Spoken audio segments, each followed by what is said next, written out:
방사는 폴란드 얘기가 계속 끊이지 않는 것 같습니다. K9 자주포를 폴란드에 또 팔았다라고 하는데 뭐 많이 팔았습니까?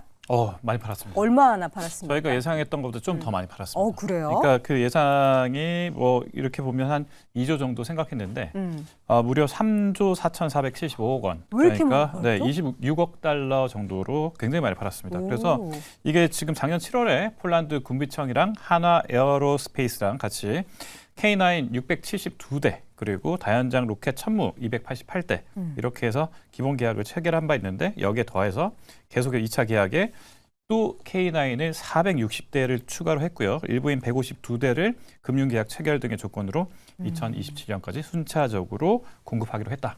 그러니까 1차, 2차 포함해서 거의 1,000대 이상의 지금 K9을 지금 폴란드에 팔게 됐다. 이렇게 정리할 수 있습니다. 아니 폴란드는 뭐 전쟁 준비해요? 왜 이렇게 많이 사는 거예요? 러시아에 붙어 있잖아요.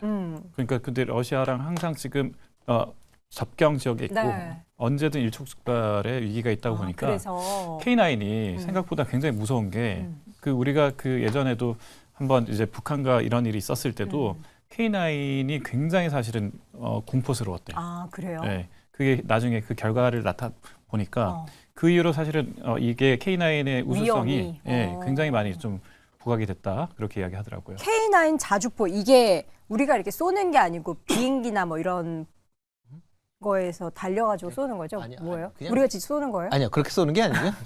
네, 뭐 죄송해요, 제가 차량에 군필자가 아니라서. 예. 장갑차 비슷하게 된 게 거기에 이제 포가 있는. 탱크에다가 그러니까 탱크하고는 약간 좀 그래요? 개념이 다릅니다. 네. 네, 탱크하고는 약간 다르고요. 어. 일단 포를 이제 보통은 한 군데 놓고 그냥 쏘고 네. 그다음에 그거를 보통 견인해서 또 다른 데를 가는데 네. 이 자주포 같은 경우는 얘가 스스로 움직여서 자주적으로? 네, 자주적으로 움직여서 어. 포를 쏜다라고 해서 자주포다.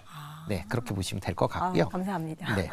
그리고 이제 그 물량은 잠깐 기장님이 잠깐 헷갈리신 것 같은데, 뭐 어떻게? 네, 이제 그러니까 K4-9 관련돼서 672문에 대해서 이제 기본 계약을 체결을 했고요. 네. 1차 계약으로 해서 이제 212문을 수출 계약을 했습니다. 그리고 이제 460문이 현재 남아 있는 그런 상황이고요. 그 중에서 이번에 이제 152문을 이제 다시 이제 추가로? 그러니까 추가가 아니라 그 중에 460문 중에서 이제 납품을 하겠다라는 그런 계약이었다. 납품하면 이제 나머지 돈을 받는 거잖아요. 네, 그렇죠. 그리고 이제 지금 아직까지 308문이 좀 남아 있다라고 네. 보시면 될 것 같습니다. 이게 돈을 어떻게 받아요? 보통 우리가 방산 이것 때문에 네. 예전에 말이 많았잖아요. 네. 계약을 할 때 사실 뭐 상대적으로 돈을 많이 뭐 계약금을 받는 게 아니라서 이 중간에 네. 사실 계약 취소할 수도 있고. 네, 그러니까 기본 계약을 그래서 네. 하고 그다음에 추가적으로 납품 계약을 한다라고 보시면 될 것 같은데요.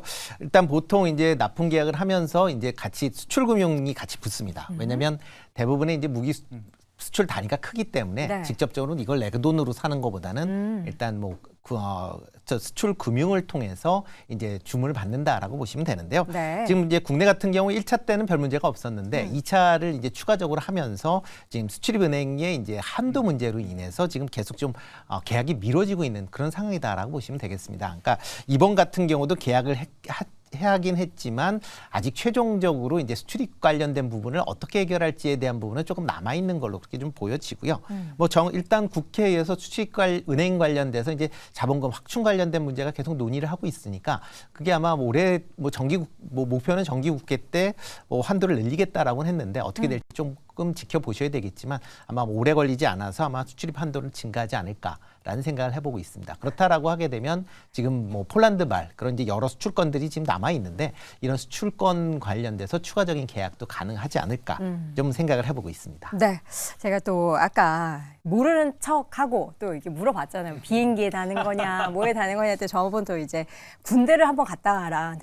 제가 어렸으면 어떻게 좀 도전 한번 해볼 법한데 제가 나이가 거의 40줄이 돼가지고 갈 수가 없는 게 좀 아쉽네요. 근데 사실 최근에 종목들이 특히 한화 에어로스페이스 같은 경우에는 단기적으로 좀 많이 올랐잖아요. 그렇죠. 네. 이에 따른 뭐 부담감은 좀 없나요?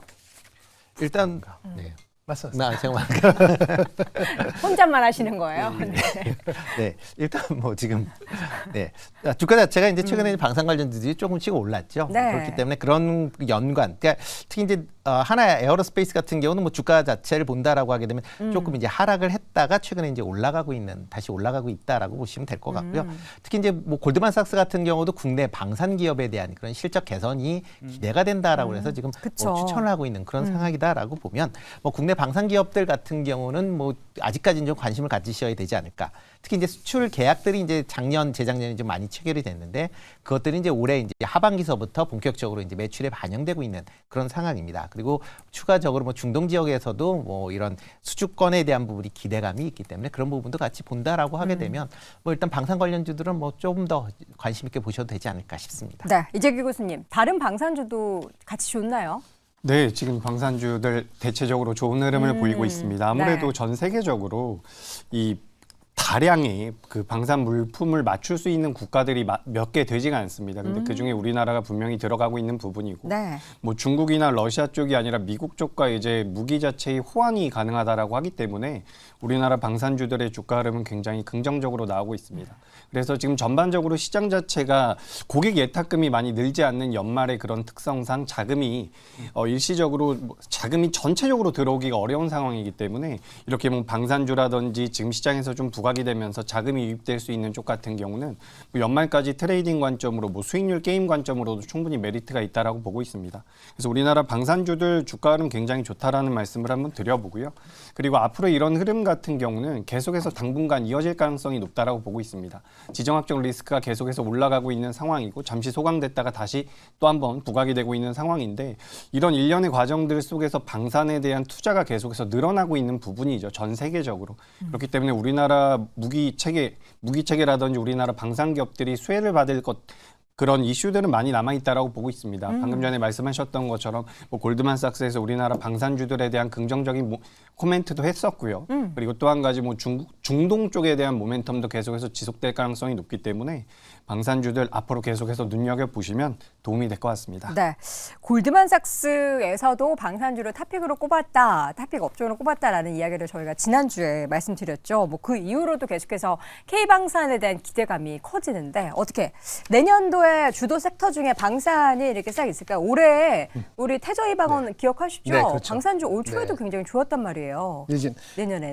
그렇죠. 외국 외사에서 섹터를 얘기할 때 이맘때 내년도를 얘기할 때 우리나라 일반적인 그 증권사에서 얘기하는 것과 좀 다르게 나오는 게 있잖아요. 약간 달라요? 예, 다르죠. 왜냐하면 국내에서는 방산주를 내년에 주도주로 내세우는 데는 별로 못 본 것 같아요. 한두 군데 대부분이 반도체하고 나중에 2차 전지, 자동차, 조선 이런 식이거든요. 중간에 금리가 인하가 되더라도 그런 환경에서 뭐 새로운 그 선거도 있고 하다 보니까 이것이 지정학적 리스크가 더 높아지느냐 그렇지는 않다고 보기 때문에 굳이 뭐 방산주 많이 올라간 상태에서 추천해놓지 않는 이런 형국에서 이긴 냈단 말이에요. 네. 그래서 개별적인 목표 주가나 이런 건 잘 못 봤습니다만은 일단은 흐름 자체가 대한민국 아까 말씀드린 그 진짜 위상 자체가 달라졌다는 그 섹터에 대해서 그거에 대해서 높게 본다는 측면을 본다면은 아마 다른 섹터가 엄청나게 잘 가서 도저히 방산에는 돈을 할애할 그 여유가 없다. 여력이 없다. 네, 흔히 얘기했을 때 리즈너블한 올터너티브 개념이 없다. 그러면은 모르겠습니다만 그렇지 않으면은 또 어느 정도의 섹터적으로 균형을 맞춰가는 측면에서는 아직 뭐 이 실현을 뭐 서둘러서 하는 변동성이 너무 심한 종목은 아니기 때문에 섹터이기 때문에 귀담아서 한번 들어볼 필요는 있다. 네. 이렇게 생각이 들어집니다. 알겠습니다. 그럼 귀담아서 들어볼 내용이라고 했으니까 내년도 수주가 제일 중요하니까 수주에 대한 기대감을 열어봐도 될지 내년에 어떻게 좀 있습니까? 박수호 교수님. 일단 뭐 여러 가지가 있는데 뭐 일단 현대 로템 같은 경우는 이제 그 전차 쪽으로 해서 앞으로 끌 것 같고요. 네. 한화 오션 같은 경우는 이제 잠수함 이런 쪽으로 이제 앞으로 이제 좀 많이 팔릴 것 같다 이런 이야기도 있고 LIG 넥스원 같은 경우는 이제 미사일 중에서 이제 좀 이쪽이 앞으로 좀 괜찮을 것 같다 이런 이야기 계속 나오고 있거든요. 네. 그런데 이제 저희가 이 앞으로 2024년 분명 괜찮습니다. 괜찮은데 좀 이제 다퉈봐야 할 쟁점들이 조금 있어요. 뭐가 그러니까 있죠? 카이 같은 경우가 이제 한국 항공 우주 우주, 아닙니까? 예. 이 카이가 이제 KF-21 그러니까 이제 KF-21 우리나라에서 만드는 한국형 전투기인데 정치적으로도 더불어민주당에서 쟁점화했습니다만 원래 40대 만들기로 했는데 최근에 이제 컨설팅 결과를 보니까 20대만 만들어라. 추가 20대는 상황 보고 하자.